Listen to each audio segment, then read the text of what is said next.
The content that we're going to learn today is meditation, daily meditation practice. This piece of instruction is included in the extensive biography of Shakyamuni Buddha. I believe the Tibetan version of it has 500 pages, and the Chinese version that I translated also has 500 pages. This one was published by the Tibetan International Publishing House, the Chinese version, that is.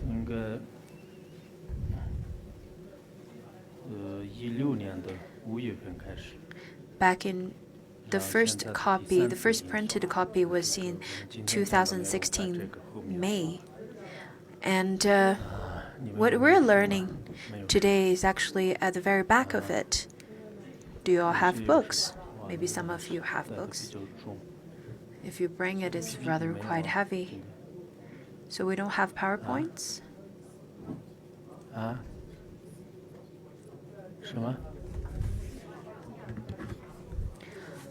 Oh, some technical problems.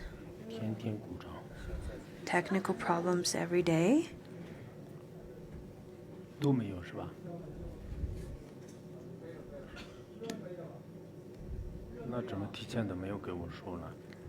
Why was I not aware of it?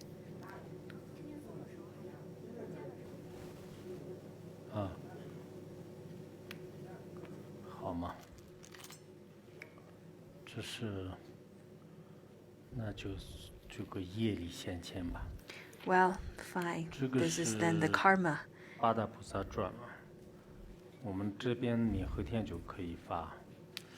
And this one is the biography or stories of 8 bodhisattvas. Tomorrow and day after tomorrow you will get it. Which publishing house is this? Also, Tibetan Language International Publishing House. I think it is not officially sold in bookstores yet, so we'll have the first copies. I think many people are not quite familiar with how or who the 8 bodhisattvas are, and they don't really know the background stories of the 8 bodhisattvas. So Mipa Rinpoche, with his wisdom, taught lots of pith instructions within the great biography. So this great story, this book of stories of 8 bodhisattvas, once you get the book, I really hope that you can all study it well. Khenpo Rinpoche also taught on this. Many people actually read it before, and the content has lots of similarities with Tripitaka, and you can find where it comes from. So this is the 8 bodhisattvas, the stories of 8 bodhisattvas. After a while, you should be able to also get it.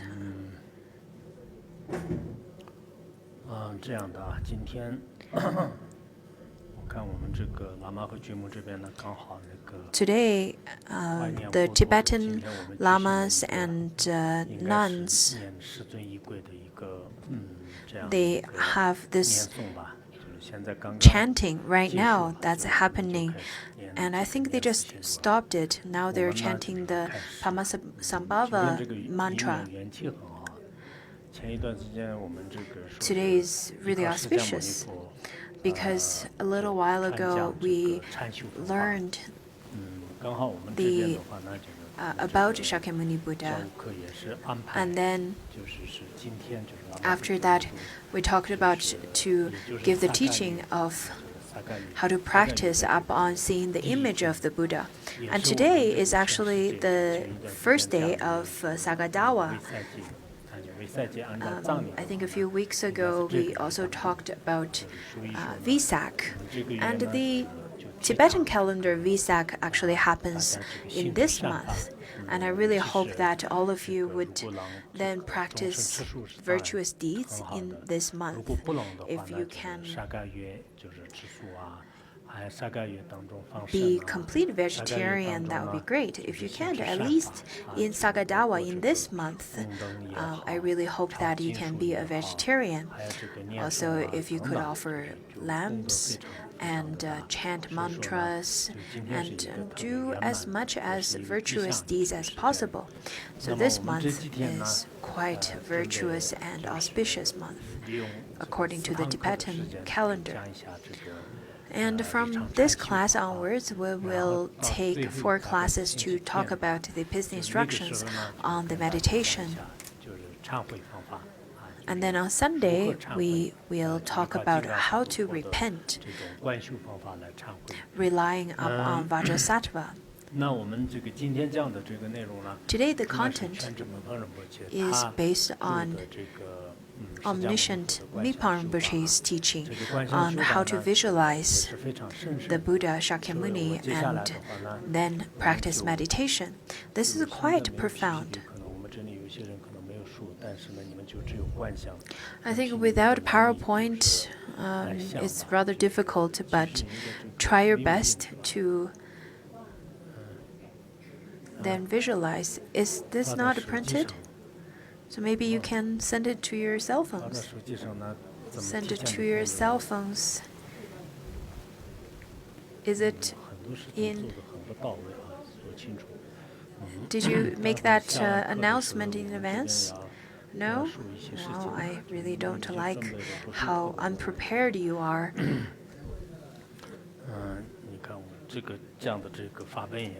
See, you don't have the booklets. Now you're sending to cell phones. Whose cell phone are you sending to? Do you have it on your cell phone? Yes? Oh, okay. That's satisfactory. Okay, fine. Cell phones.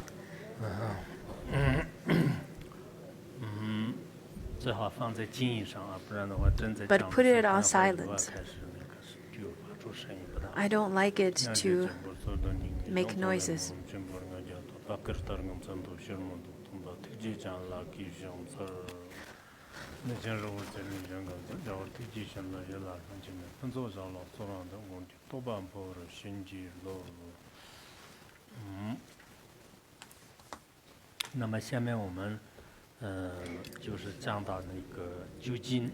Now, we are going to learn directly at the very back when it talks about the actual instructions, the ultimate meaning of visualizing the Buddha. This great, extensive biography of the Buddha was translated back in 2001. I was there around November, December, and then I finished translating around May the 2nd or something like that. I was staying in the hospital treating some of my illnesses, and during which I used that period of time to then did my translation. My voice may sound a little bit hoarse because I traveled around to a few schools and I got sick. I got a little bit cold, and then I feel really fragile right now.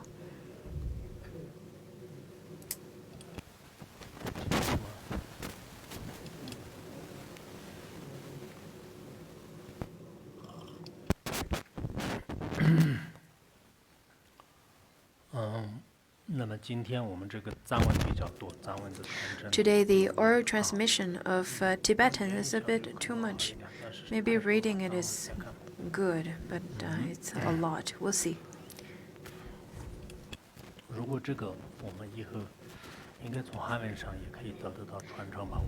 I think by listening to Chinese, you can also receive the transmission, because I will then explain it sentence to sentence and word to word. So it says that if we can visualize and make offering to the Buddha Shakyamuni, who is endowed with immeasurable good qualities, it equates with visualizing and making offering to all the Tathagatas. The content that we are learning today actually has lots of special and profound peace instructions. So I really hope that you can take your time and really contemplate on some of those points and peace instructions. So once you visualize only one Buddha, you in fact already visualized all the Buddhas of 3 times. I'm not sure if you've ever heard of this before. You probably all consider that, okay, Amitabha is Amitabha and Shakyamuni Buddha is Shakyamuni Buddha. And if I offer to the medicine Buddha, it has nothing to do with Vajrasattva, just as how we then grasp onto different individuals as them being separate. In the sutra requested by the magician Wonderful Worthy, it is said that if one has made offering to one Buddha, he has made offering to all the Buddhas of the 10 directions, because all the Tathagatas, I and Dhammadhatu, are inseparable, and in all times are no different from one another. The other Tathagatas will thus also accept his offering. Just as if we make offering to Shakyamuni Buddha, then Amitabha also receives the offering as well. If we make offering to one Buddha, in fact, the offering that we make also makes to all the Buddhas of all the 10 directions. So this is what it talks about over here.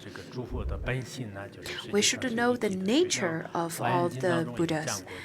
In fact, in the Avatamsaka Sutra, it also said the same, where it says then, just as the mind can produce various thoughts from the Dharmakaya of Tathagata, bodies of the Buddhas manifest. We have different graspings towards different individuals, different entities, but that should be eliminated. If we see the Buddha or the picture or any kind of depiction of the Buddha, even if we think of Buddha for one moment, we in fact have all the merit of thinking of all the Buddhas. And such a person will definitely then be devoid of all different sufferings. In fact, all the bliss comes from the Buddha's blessings. Even some momentary happiness all comes from the blessings of the Buddha. We often say Lama Chenno and Sanji Chenno with a kind of gratitude. The merit of all the Buddhas cannot be compared with the mundane beings.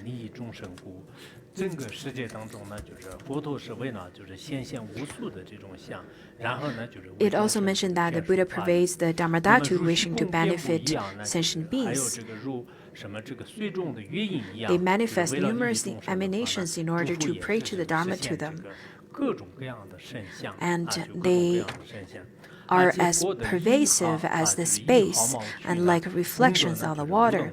And the Buddhas, for the benefit of all sentient beings, appears in the world, and also The meritorious virtue within a single pore of Buddha cannot be measured by the united efforts of all beings in this world.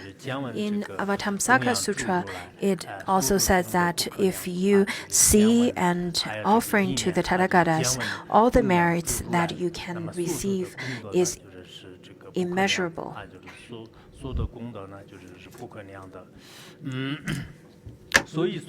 So we should know that after knowing the merits of the Buddha, you should then be able to generate respect and gratitude towards the Buddha. Then, by visualizing him, chant the Buddha's name and mantra diligently and constantly. Just do it with your action. First of all, you need to know the merit, understand Shakyamuni Buddha's merit. We should not view him as almost as Socrates or Gandhi, as some kind of mundane philosopher. We should not view the Buddha like that, because when the Buddha gave teaching on the Tripitaka, can any mundane being in this world do that? Everything in this world, all the truth of the phenomena that he taught. Can you think about who else in history have done that, have taught that? So first of all, you really need to know the Buddha's merit and then give rise to the unshakable faith. And then visualize the image of the Buddha, and then chant its mantra, and you can chant Namo Shakyamuni Buddha and other mantras like such. And then that would be quite significant and valuable. And you will generate great merit as well. So I really hope that you could contemplate and think about that. It's quite important to develop great understanding as well as having persistence. Do not just have a sense of very waveable belief that you believe in this today and believe in the other tomorrow. If you cannot visualize him and think about him all the time from moment to moment, at least one can concentrate on visualizing him for a short period of time, such as 7 days. Such as the 7-day retreat of chanting Buddha name, like Amitabha's name, or Shakyamuni Buddha's name, or Medicine Buddha's name, or Vajrasattva's retreat of chanting names as well. So one pointedly do that for a short period of time. Just as in the fall, we usually have Amitabha's name chanting retreat.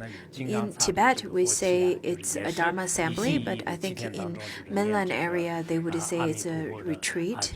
And right now we have the retreat of Vajrasattva. Sometimes we have Avalokiteshvaras. All of these kind of practices were there all the way from Phuntsok Rinpoche when he was still with us. If you could do that with strong devotion and full attention and visualize the Buddha who is possessed of all inconceivable virtues for 7 days, then at dawn of the 8th day,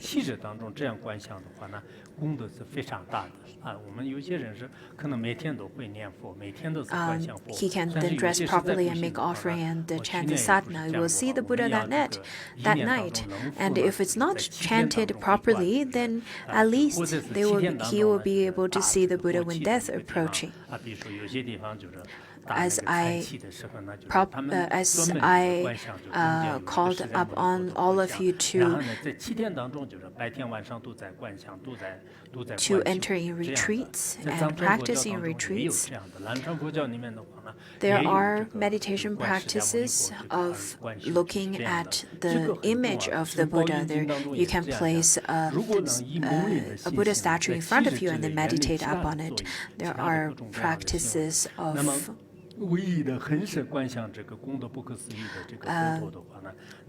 there are practices like such in Mahayana or in the Han tradition as well as Theravada traditions. So, on the 8th day, you can, after 7 days of practicing like that, on the 8th day, you can dress properly and then make an offering, chant sadhana. The 8th day, or 8th night, it's rather after the 7th day, in the early morning or the dawn of the 8th day.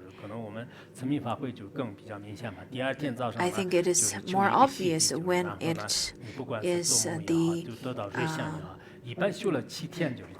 winter when we practice the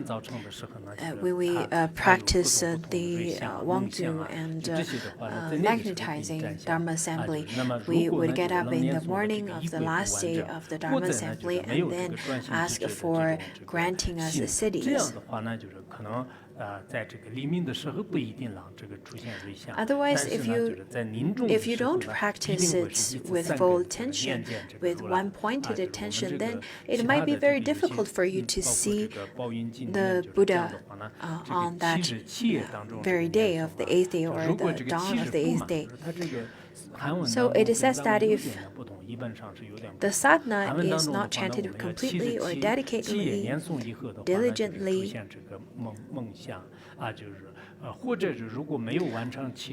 if you didn't finish 7 days completely, then maybe you won't be able to see the Buddha. But because of such merit of chanting the name of Buddha, then at least you should be able to then be reborn in the Pure Land. So I really hope that you can regard it as not something that is grasping on the form. Rather, I encourage you to see it as a way of generating merits. You never know how long your life would last. I know lots of young people laugh at how older people would chant the Buddha's names. But really, how long are you going to live? Nowadays, we see so many of the car accidents, different cancers, different accidents, different life-threatening dangers that happen to young people every day. But how can you be sure that you will live longer? So you really should be determined to then chant the Buddha's names. In Tibet or in mainland,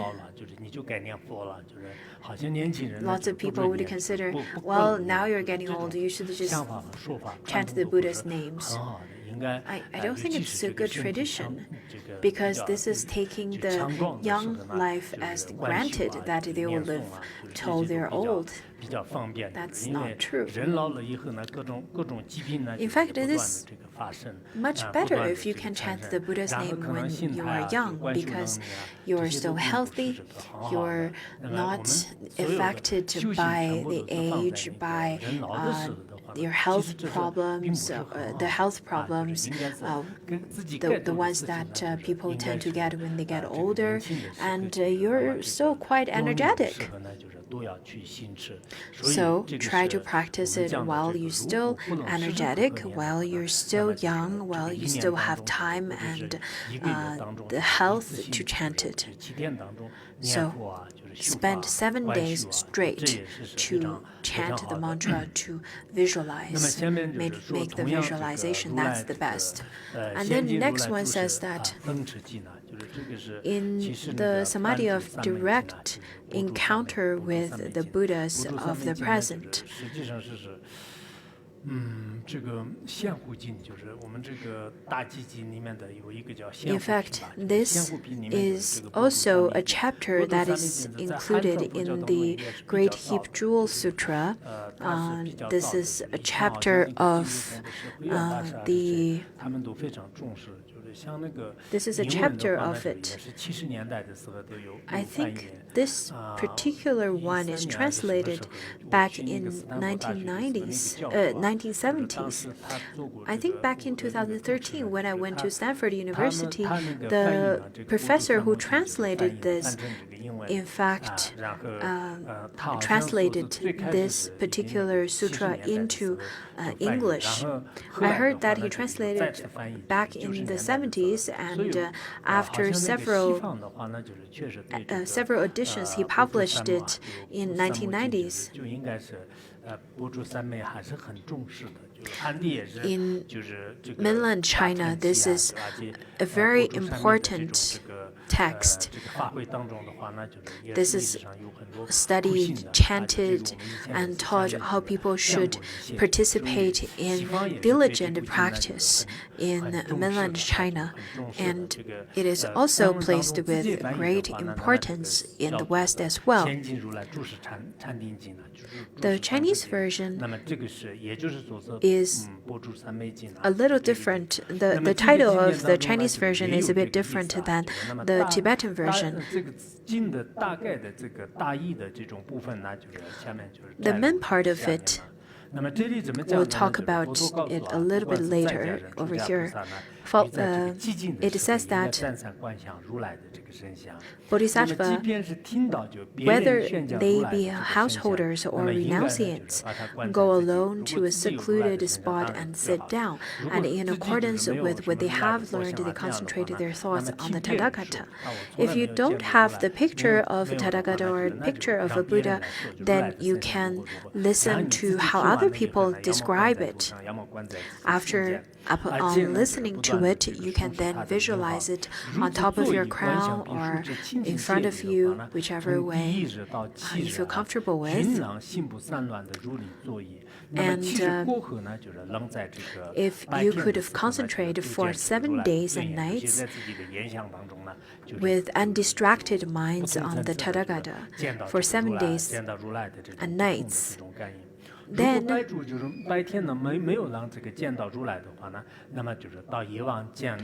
they should be able to see the Tathagata during the day. If not, at least they can see the Tathagata at night during their dreams.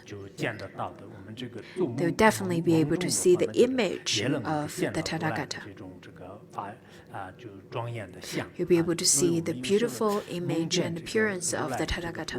So sometimes we do dream about Tathagata, Buddhas, Bodhisattvas, or your guru. This is very good, but we should not grasp onto it. If we practice for 7 days and nights,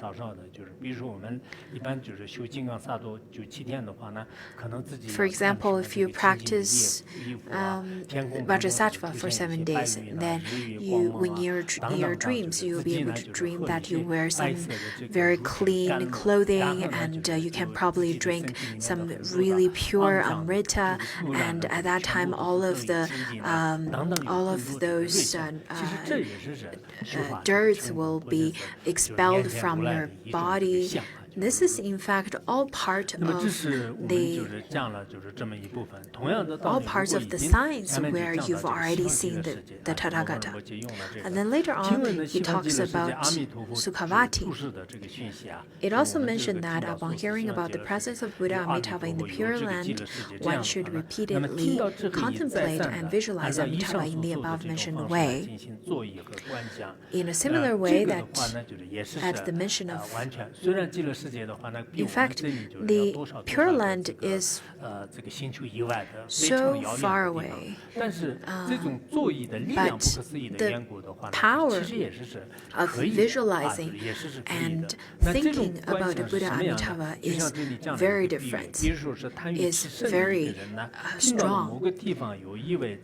And over here, Mipa Rinpoche then gives the example of just like a person heard of the name of a prophet, prostitute who has this unraveled beauty, but that prostitute lives so far away. So this lustful man will immediately yearn for her without even having seen her yet. He will even dream of making love with her and feel contented about it.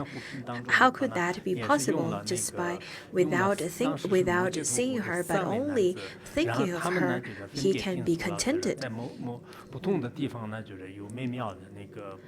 In the sutra, it in fact talked about how 3 lustful men heard about the 3 different names of prostitutes, and they all had great longing and lustful thinking about those prostitutes. And by thinking about that, each of them at different places at different times all had different dreams about the prostitutes they've heard of, and to get contented after the dream. Yes, it's a dream. But it's just like how we hear different information from different places. But once your desired mind started arising, your actions are completely changed. Just like how Sukhavati Pure Land is so far away from us, yet just by thinking about it, contemplating it, and longing for it, it generates great energy and power.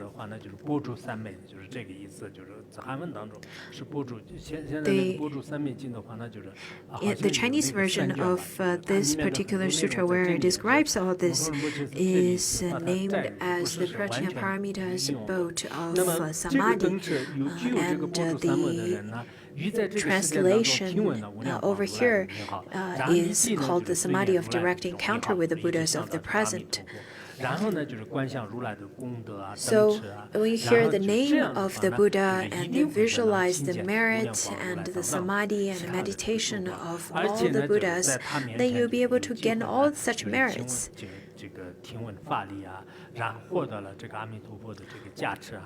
And you will receive the blessings of Amitabha, and then later on will be able to eventually be reborn in the Pure Land.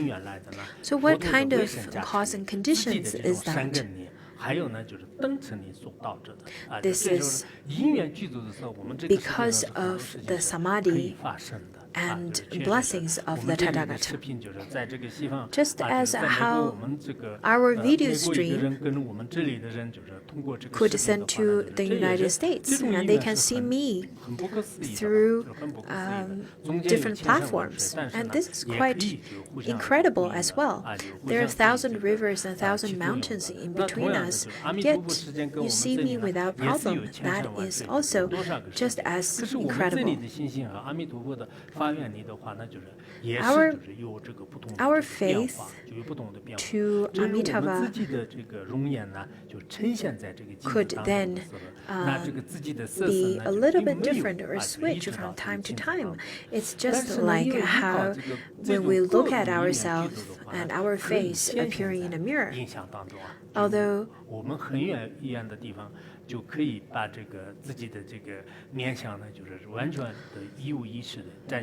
when we're so far away from the mirror, my appearance can appear in the mirror. The mirror is not moving to me, and I'm not moving into the mirror, but the image is corresponding, it's simultaneous. What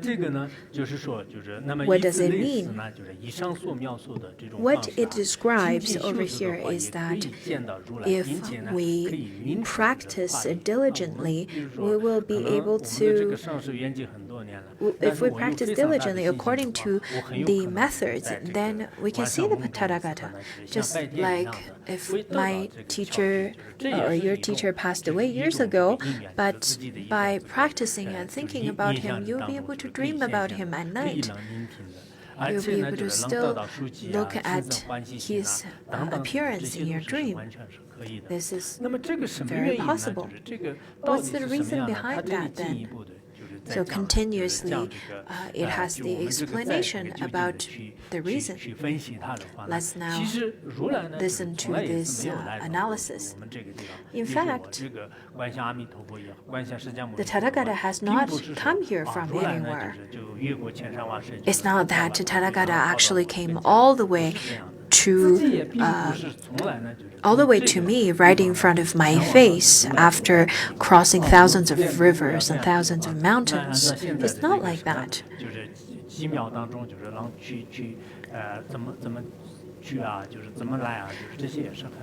It's very difficult to then commute in a few seconds to go to a far, far away place.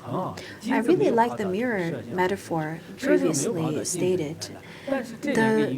You did not enter the mirror, and the mirror did not enter you, but the appearance appeared at the same time as you are there.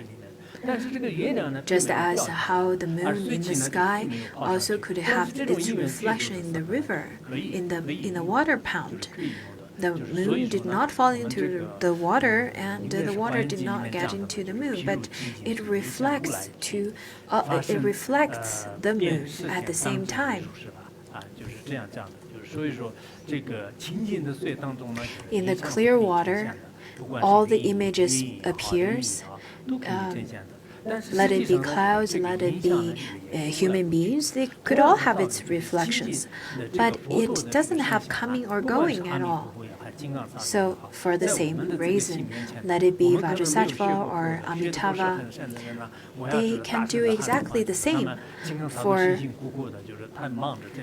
people who are then the beginners, they all feel that, if I call upon Vajrasattva, then they have to come to me from far, far away. It's not like that. It is in fact based on the dependent origination.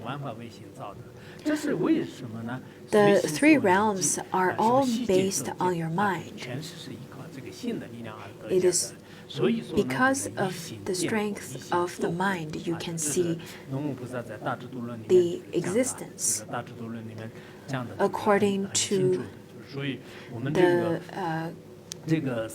great Prajnaparamita Sutra, it explains it very well.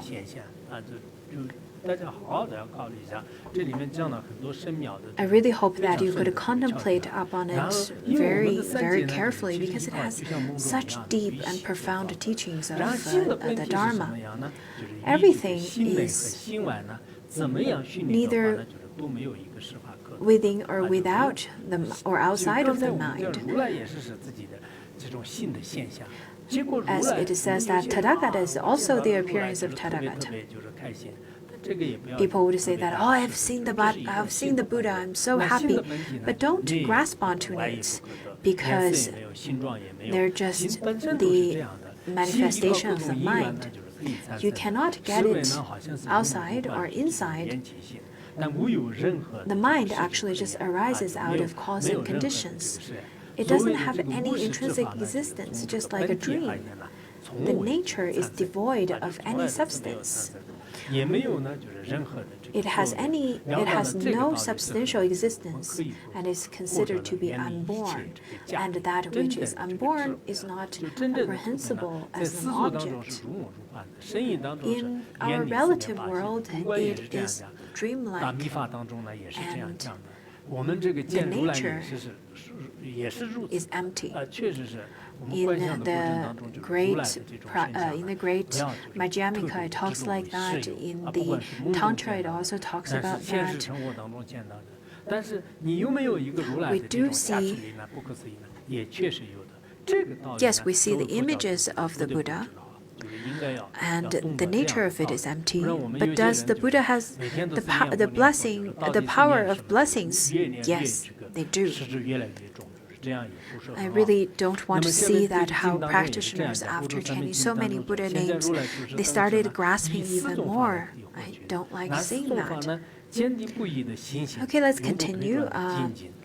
it says that if they possess the four dharmas, the bodhisattvas and mahasattvas obtain the samadhi of direct encounter with the Buddhas of the present. So what are the four dharmas? Faith and cannot be shaken, the vigor never to turn back, and the wisdom that others cannot lead astray, and the fourth one is attendance upon good friends. I think these four are quite crucial for all of us in this era in our practical life. I know lots of people whose faith are quite shakable. Some of them, they studied Tantrayana for a long period of time, and then they tell me, I don't want to study Vajrayana anymore. I want to study Mahayana. I want to study the Sutrayana teachings. And some of them, they would say that I don't want to take refuge in three jewels anymore. Even that some of them have taken refuge for a long period of time. Wisdom and compassion, where does such power come from? It comes from good friends. In fact, in Sutrayana, it also talks about how we should view the good friends, or actually over here it talks about the good teachers. Okay, you should really read into it. It's not you don't have any choice. You should read into it. This is actually written in this sutra, the Sutra of Samadhi of Direct Encountering with the Buddha of the Present. It talks about how you should view your teacher as a Buddha. Lots of Sutrayana practitioners used to criticize Vajrayana because they think that viewing the teacher as a Buddha is absolutely not reasonable. So in this sutra, it says that if you do not view your teacher as a Buddha, then you won't be able to attain the samadhi of directly encountering with the Buddha of the present. It's stated very clearly in this sutra. Bodhisattva and Mahasattva obtain the samadhi of direct encountering the Buddha of the present. Possess these four dharmas. So one pointedly viewing the Buddha, visualizing the Buddha, let it be Amitabha, let it be Buddha Shakyamuni. This is the samadhi of direct encountering the Buddha of the present. So at that moment, if you can diligently practice these four methods, which are the cause of samadhi, as a result, we will attain the samadhi of direct encountering with the Buddhas of the present.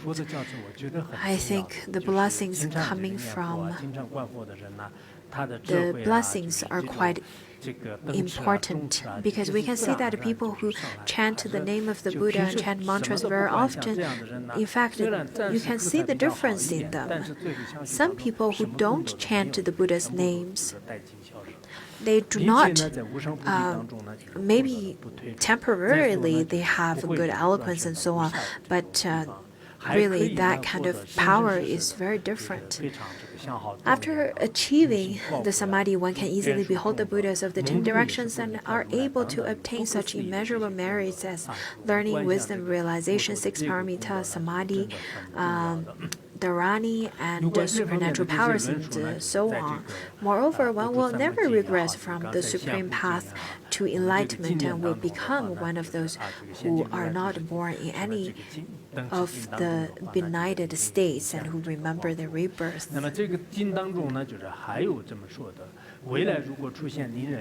Furthermore, there will become who, even in their dreams, are not deprived of the vision of the Tathagata.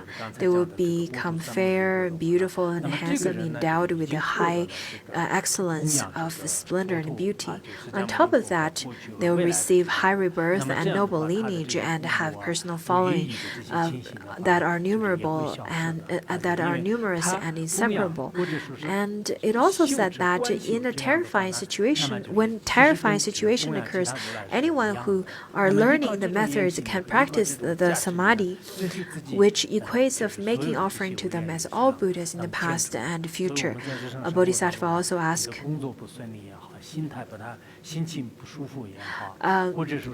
how could Mahasattvas cultivate this samadhi? Then the Tathagata answered, many people ask the question, how should I gain such kind of strength? So how could I gain such merits in my daily life? I'm already having a cold, and if I chant the Buddha's names, would it help me? I'm encountering some problems in my job, then would I get well soon?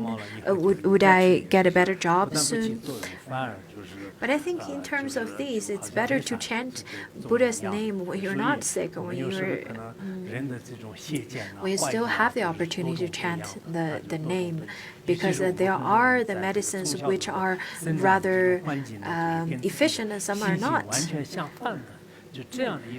I think it is better for young people to start chanting and start learning when they're young, because if they grow up in different environments, and then their mentality and how they view the Dharma, how they view such chanting will be very different. Studying Dharma is a correct path, but lots of people, they grow up in the kind of environment that's rather the opposite of recognizing the Dharma as the right path. And for many, many different reasons, our view could be of the different way of the right view. That happens. So, how Mahasattvas should then cultivate such a samadhi? And then Tathagata answered as saying that just as I am as present sitting before you and teaching the Dharma, in the same way, bodhisattvas should concentrate the Tathagata, arhats, and the perfectly awakened one as sitting the Buddha's throne and teaching the Dharma. They should concentrate on the Tathagata as being endowed with all the finest aspects, being handsome, beautiful, loved to behold, and endowed with bodily perfection. That's why thinking about the Tathagata, looking at the Tathagata, thinking about the Tathagata, hearing about the Tathagata, the merits that generates from the above are immeasurable. It is because the Buddha in fact, sacrificed a lot for all sentient beings in the causal stage for eons in the past. And it is all because of all of those that he did for all sentient beings. He gained this beautiful body, beautiful appearance. Just as nowadays, there are the concentrated tea. It's not that they have one or two tea leaves in there, rather they are the concentrate form of tea. The form of it is rather small. It's very condensed, very little bit, but out of it, it has all the essence, all the concentration of tea. So it's the same. For the same reason, after so many lifetimes, so many kalpas, Shakyamuni Buddha slowly accumulated different merits and sacrificed himself for all sentient beings, and now he appears as the Buddha who then is endowed with all the finest aspects. His body is the body of merits. And such a body, if you see it, think about it, hear about it, anything related to this body is meritorious for that person whosoever sees it or hears it. That is why it's very different to see the picture of the Buddha than seeing the picture of any mundane beings. This is quite important to remember.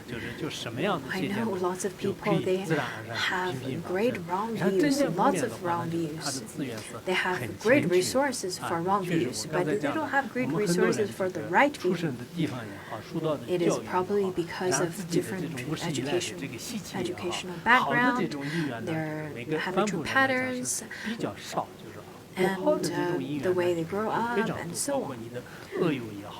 Many people, they grow up because of different conditions and causes that give rise to the wrong views, but they don't have too much that gives the rise to the right view.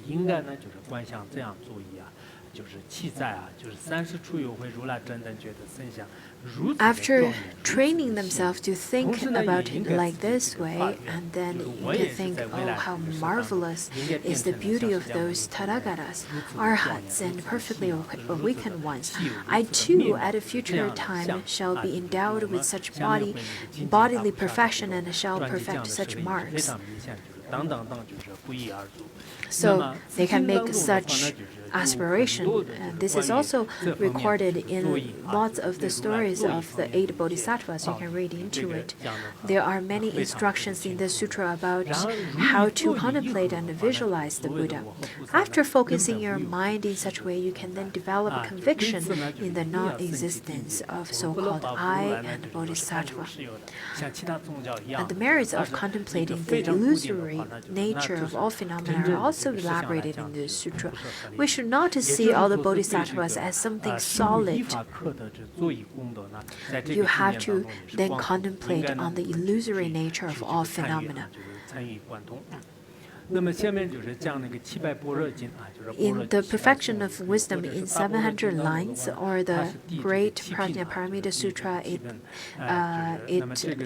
is the 7th chapter of it. I think this is also translated into English. And this chapter is called Manjushri chapter, or the 7th chapter. Over here it says that Buddha told Manjushri, saying that there is a concentration called one single array. Over here it means what one single array means. It means to view the bodhisattva, or view the Buddha, Tathagata. Some people probably never really heard about meditating on the image of the Buddha. In fact, the best meditation of it is meditating on the image of the Buddha. In the World Buddhist Symposium or different events, I promoted such method of meditating on the image of Bodhisattva, of the Buddha, image of the Buddha. Sometimes we get too profound. We talk about how to abide in the great perfection stated is very difficult. It's very difficult. But nowadays, I think lots of the meditation have already switched. They call it meditation, but then their focus would be looking at a piece of rock or looking at a piece of flower and so on. Well, how can you still call it a meditation or Buddhist meditation? I doubt it. In different sutras, in different texts, they have different ways of calling what is a meditation, and over here is meditating on the image of the Buddha. And one single array over here means the emptiness of no birth. That's the synonym of one single array over here. When he courses in it, a bodhisattva, a great being, will quickly know full enlightenment. Then it says that one single array of no birth is a synonym, a son or daughter of a good family who wants to enter into concentration of this kind of one single array should first of all ask questions about the perfection of wisdom. After that, he will enter into concentration on one single array. And why? Manjushri is because no birth is immaterial, undisturbed, unshakable, unthinkable, beyond all reflection, and inconceivable. Manjushri, a son or daughter of good family who wants to enter into this concentration on one single array must live in secluded area and become one who is not found of company. He must sit down with his legs crossed without paying attention to any sign, but he should pay attention to the Tathagata and all dharmas by the way of non-observation. Then he pays attention to Tathagata. He should grasp his name, and then he has heard the name and apprehend it. So you can then visualize the Vajrasattva or the Buddha on top of your head or right in front of you, and then chant the name and chant the mantra at the same time. He should then sit down facing the direction in which the Tathagata is, and then he pays attention just to the Tathagata. Through the attention to him, all the past, future, and present Buddhas and Lords are attended. By chanting one mantra, you are chanting all the mantras of the Tathagatas of the 3 times. Why is that? Because all the Tathagatas, in the nature, there are no other. For the same reason, one single is this Tathagata, just as one single Tathagata has immeasurable Buddha qualities and immeasurable eloquence. Just so, when one has arrived at the concentration on one single array from one single non-production or no birth, immeasurable sphere of discourses on Dharma must be expected, which proceed from it and which have been taught by the Tathagatas. Just as many as have been kept in mind of Ananda, so many discourses on Dharma should be expected from him. As Ananda is the number 1 disciple who heard the most Dharma. And then when he has accomplished this concentration on one single array, he should abide until the end of his lifespan, preaching the Dharma to sentient beings in the 4 continents. And if again it occurs to some of those who belong to the vehicle of bodhisattvas, which of the many concentration, then is this concentration on one single array. So just as if the 1 grain of rice is cooked, the rest of the grain of the rice is also cooked. All teachings are exactly the same. The Dharma teaching is exactly the same. Knowing one is knowing other. Holding this one single array is unthinkable, and if you give this teaching to others, then all the merits would then appear. It is then for someone who don't have a fragile or doubtful state of mind towards this teaching. For people with the wrong view, will not be able to then understand this concentration or have a dualism. They won't be able to understand it. It is as if someone had a priceless, precious jewel unpolished, and someone asked him, "What is this jewel of yours, and what are its qualities?" In replying, he might say that the quality of this jewel are measureless. It's priceless. Polish it, and you will know. Upon giving it to other person so that he might polish it and find out the quality to possess it. Once he polishes it, he knows that the great worth is then reviewed. After polishing it, he knows this is a piece of really precious jewel, the wish-fulfilling jewel. Without having the non-dualistic understanding, they won't know that this is the teaching, just like the wish-fulfilling jewel. You have to understand that you have to polish away all your dualistic thinking and understanding emptiness so that you will be able to see its true nature as a wish-fulfilling jewel. So one-point array actually has great benefits. just as how the sun do not discriminate when it radiates its rays, or like the ocean has the same salty taste. Just so, the concentration on one single ray proclaims the one single taste of all demonstrations of the Dharma. The Buddha, in fact, has such nature. By practicing the arising stage, or the perfection stage, generation stage, or perfection stage, practicing Vajrasattva or Amitabha, you should understand that the nature of it is no birth, because without understanding it, you won't be able to see that this is the wish-fulfilling jewel that you've already possessed in your hand. So you have to understand that it is the nature that is empty, that is no birth. Then you'll be able to polish this piece of jewel and see its true nature. We shall then understand that it is our wrong view, our dualistic understanding of emptiness, or not understanding emptiness, that blocks us of seeing the true nature of these wish-fulfilling jewels. 那么这个呢，就是还有这个摄子三个根本经当中呢，就是第7回合啊，就17回合。In the 17th chapter of Noble Sutra Adopting Virtual Roots, 在这个弥勒四会经当中呢， it also talks about this. And there's a story that's talked in the Lion's Roar of Maitreya Sutra.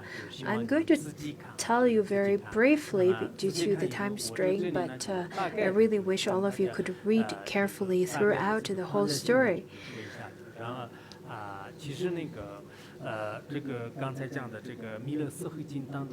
In the Lion Roar of Maitreya Sutra, it talks about during the council stage of Shakyamuni Buddha, he manifested, or he was born as the Bodhisattva Great Exertion.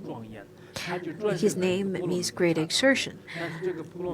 He's really beautiful and very elegant. He's this very beautiful young boy who was born into a family of Brahmin and who later became the king.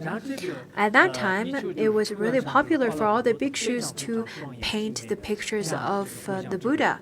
And one of them who's particularly at making impressive paintings of the Buddha and great exertion at that time saw this painting of this bhikshu.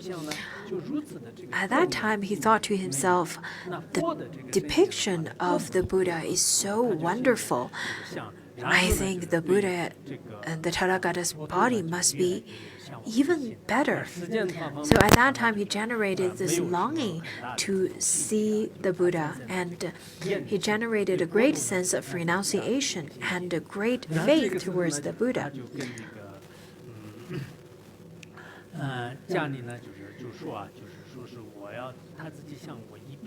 And he was thinking to himself that if I were to live in this palace and practice on the image of the Buddha, I don't think I'll ever be able to succeed. Therefore, at that time, he decided to then get ordained. At the age of 16, he told his parents that I really want to get ordained. Please grant my wish. But his parents were very anxious and they can't agree because he said that you're my only son. How can I then allow you to do that? We will be so saddened. And then the parents rejected his proposal.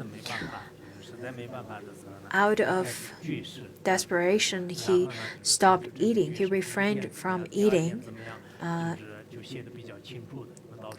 And after 7 days, in fact, the first and 7 days of what happened to him was clearly then described in this story. For many of you probably know, if you don't eat or drink for 7 days, it's it's difficult to maintain your health or to live even. And then on the seventh day, a celestial being appears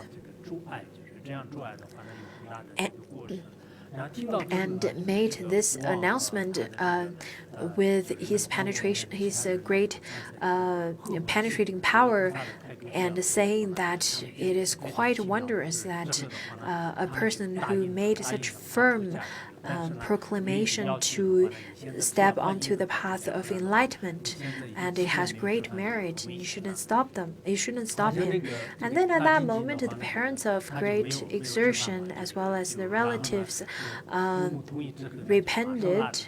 And although very sad, but they agreed for him to go and practice with the image of the Buddha. So great exertion then went into the forest to practice with a shelf set up and placed the image on top of it and started sitting right across and started meditating to it. He then thought to himself that, wow, this is so wonderful. The beautiful and the finest qualities of the Buddha is absolutely marvelous, and I really wish that I could see the true body of the Tathagata. But it's probably too difficult for me to see him. And at that time, a celestial being who was right over there in the forest, then knew his thoughts, and then he told the great exertion, saying that as for your desire to see the Tathagata's form, this discursive thought itself is already the Tathagata's form. The image in front of you is in fact no different than the actual form of the Tathagata. If you were aware of this, you would realize that you are actually seeing the body of the Buddha. So the discursive thought itself is already the Tathagata's form. This is so important to remember. This is already Buddha. I think during the teaching of the illuminous essence, it talks about how the mantras of the Tathagatas are no other than the true form of Tathagata. If you're chanting the mantras of Avalokiteshvara, it's no difference of seeing Avalokiteshvara. In Tibetan, we say that the deity and mantra is no other. Just as if we were to visualize Padmasambhava, you're thinking that I am visualizing Padmasambhava who's far away from me, I need to make a good connection to him. Then that is discursive thought. But that discursive thought of thinking about him is already Tathagata. This is a pith instruction, you should remember it. This is not some kind of folklore fairy tale. This is Vajra speech. This is a diamond speech from sutras. When we practice Vajrasattva, we often talk about to visualize yourself as Vajrasattva. When you practice Amitabha in the Mahayoga, then we would visualize ourselves as Amitabha ourselves. So in lots of the Vajrayana practices, this is already included, although this is not really very apparent in the Sutrayana, or included in the Sutrayana rather. So at that time, the great exertion, he then started contemplating upon this and thinking that that's very true. Just as the image or thinking about the beauty of the form of Tathagata, in fact, the true form, the true Tathagata is also without direct combination, without fruition, without coming, without going, without contamination, without purification, and so on. Upon contemplating this, he attained many great merits and great miraculous powers within as short as 7 months. And then he went into the palace and went into cities, started propagating and teach the Dharma to different people, to all different people. And then the people who listened to his Dharma teaching also attained Anuttara Samyak Sambodhi.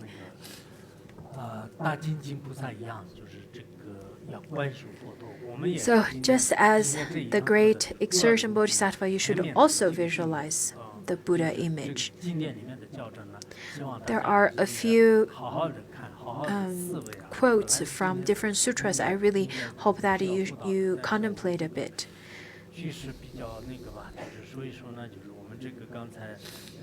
Today, I don't think we will then have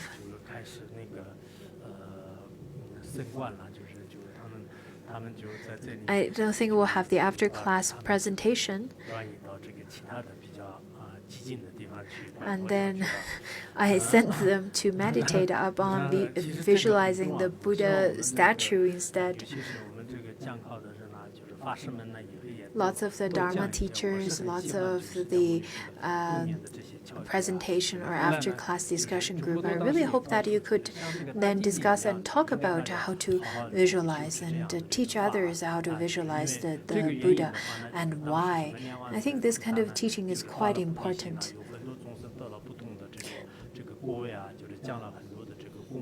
So after he gave the teaching, on one hand, great exertion, then his teaching led many people to liberation and so on. On the other hand,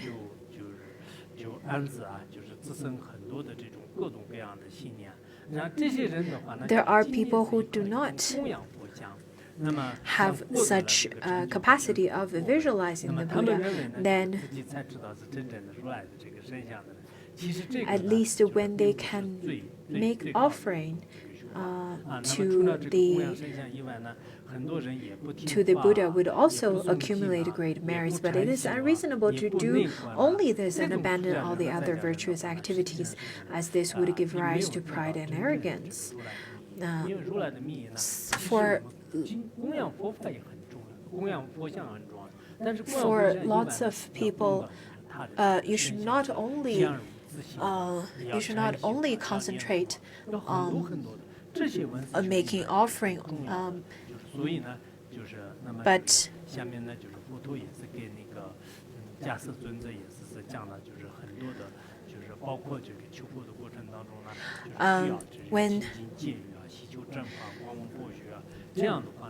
as according to Kashyapa, you should also then